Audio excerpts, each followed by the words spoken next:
c'est Marc Saouar, superviseur tuberculose à l'ONG Lumière Action et aussi à Teda Bobo. Ce matin, j'ai participé à une séance de sensibilisation à Grand Bassam, au Katifa. Et cette séance de sensibilisation parlait de multiples maladies, organisée par Alliance Côte d'Ivoire et ses partenaires, l'ONG Lumière Action et le Village Espoir.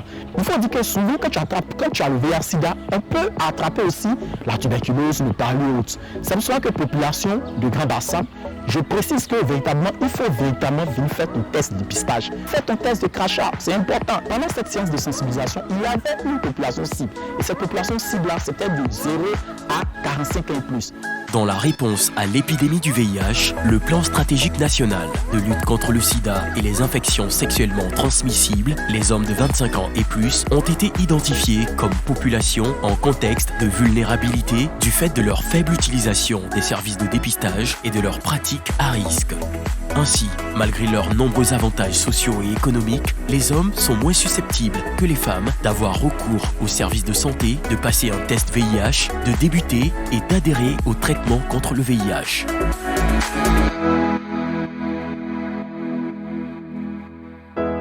Bonjour, je suis Madame Bray Valentine, sage-femme à l'hôpital général de Beaunois. Aujourd'hui, je participe à une consultation foraine organisée par l'Alliance Côte d'Ivoire et ses partenaires. Au début, dans les années passées, c'était difficile de rattraper les mères.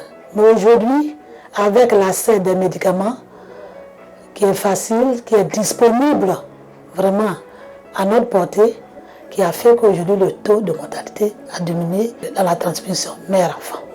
Je vous remercie.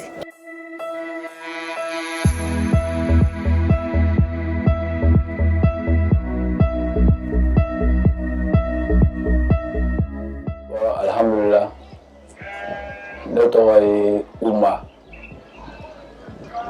ne ye Basamukale, donc ne ye Ivoirien, ne si la duguma yɔrɔ la o la depuis banatɔgɔ la n yɛrɛ ka ne yɛrɛ minɛ ne yɛrɛ tun b'a dɔn ko banatɔgɔ la yɛrɛ ko a bɛna se ma ten o la donc o k'a fɔ ko dɔgɔtɔrɔ dɔw nana ko gratuite voilà ko wari sara ko t'a la o la donc plɛgin yɛrɛ de kɛra sabuma ye ɲɛma donc plɛgin ka ne ta ka taa ne o quartier la Bassam ko ni tuberculose ko ale de bɛ na donc ko n'ale bɛ na ko o bɛ se ka n furakɛ donc ko bana tɔgɔ la k'a bɛna ban voilà ko ni Ala ni kira sɔnna ko an y'an jigi da Ala kan donc ko bana tɔgɔ la k'a bɛna nɔgɔya.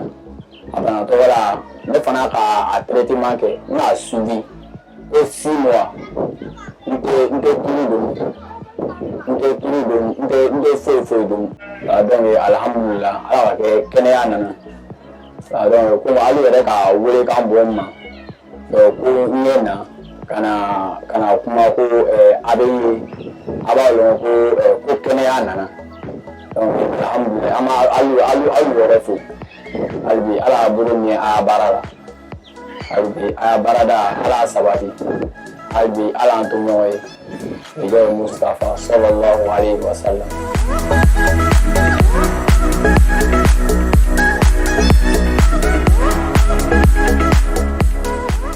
Nous avons constaté aujourd'hui que les droits de l'homme sont bafoués. C'est pour cela que nous sommes là pour orienter et véhiculer les droits de l'homme sur les populations vulnérables.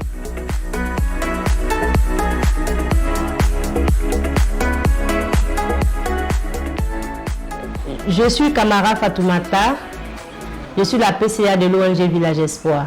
L'activité qui a eu lieu aujourd'hui, campagne multi-maladie, dans le projet NMF2, qui est le nouveau modèle de financement du Fonds mondial, qui est piloté par Alliance Côte d'Ivoire, qui est le récipiendaire principal, le RI+, et nous, en tant qu'ONG sous-récipiendaire, ONG Village Espoir.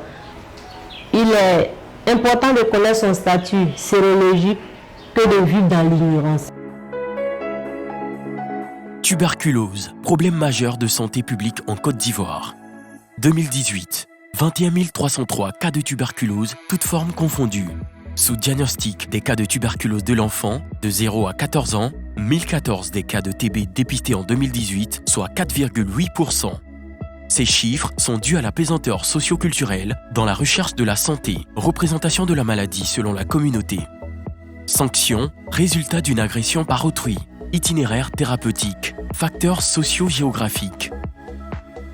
Face à ces constats, la Côte d'Ivoire a décidé d'impliquer les praticiens de médecine traditionnelle dans la lutte contre la tuberculose selon la recommandation de la stratégie Halte à la tuberculose en son point 4 qui demande l'implication de tous les soignants. Cette collaboration a conduit à la mise en place d'un manuel de directives opérationnelles pour les PMT sur les activités préventives et promotionnelles de lutte contre la tuberculose. Aujourd'hui, 31 points focaux, médecine traditionnelle, des districts de santé formés, 31 associations départementales de PMT mises en place, 750 PMT formés et encadrés par les DS et 280 pairs sensibilisés impliqués dans les activités sur environ 8500 PMT recensés par le Programme national des praticiens de médecine traditionnelle PNPMT. En conclusion, les PMT sont utilisés par le DS dans d'autres activités de santé, campagnes de sensibilisation liées à la vaccination, à la distribution de Milda, etc.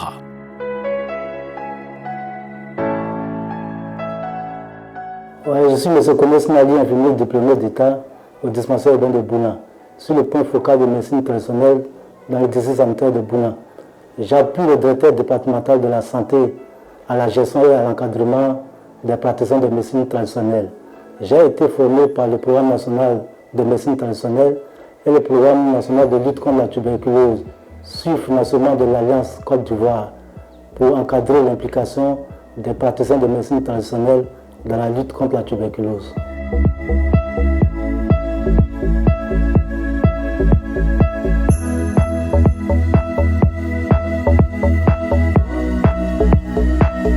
Bonjour, je suis le docteur Yapi Didier, médecin-chef du centre antituberculose de Bondoukou et coordinateur de la lutte contre la tuberculose dans les régions sanitaires du Gontougou et du Bunkani. Dans le centre, nous faisons quotidiennement le dépistage de la tuberculose. Et ce dépistage, il faut dire que nous le faisons en collaboration avec plusieurs parties, notamment les praticiens de la médecine traditionnelle, qui ont été formés aux signes de la tuberculose, mais qui en sont bien imprégnés, et qui, disons, pratiquement chaque semaine, nous envoient des cas présumés que nous examinons. Et le dernier cas présumé que nous avons reçu nous a été envoyé par le secrétaire général des praticiens de la médecine traditionnelle de la région. Et il faut dire qu'à chaque fois qu'il fait venir les cas, il prend le soin de les accompagner lui-même. C'est un cas qui était patent, où les signes d'imprégnation de la tuberculose étaient présents. Et il y avait une petite complication d'hémoptysie de petite abondance.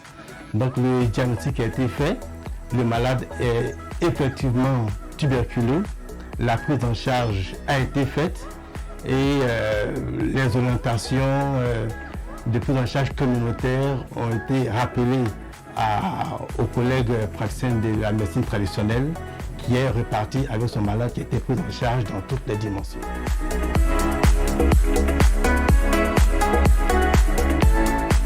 Je suis M. Da Naba Jean-Pierre, président de l'association des praticiens de la médecine traditionnelle du district sanitaire de Bouna. Nous avons bénéficié d'une formation par le ministère de la Santé et par l'appui de l'Alliance Côte d'Ivoire sur la lutte contre la tuberculose. Un praticien de la médecine traditionnelle qui a eu des signes et qu'il est allé à l'hôpital pour se faire dépister. Après le dépistage, c'est avéré positif. Il a suivi les conseils du médecin traitant et il a pris ses médicaments correctement pendant 6 mois et il est guéri. Je m'appelle Daché. Bon, et je suis boutique. Je suis un de camp à Wood. Je suis un chamon. Je suis un peu de docteur Himo de camp. Je suis un Kellenke à Hamonone. À Hamonti, je suis un peu mado. Je suis un peu de Fangani. Je suis un peu de agale to ko du shoto e kuja ora hanore ana chora marin fuwa apuna batia da ka akwa pol ma don mo mare ke kuni de fanga min ka kera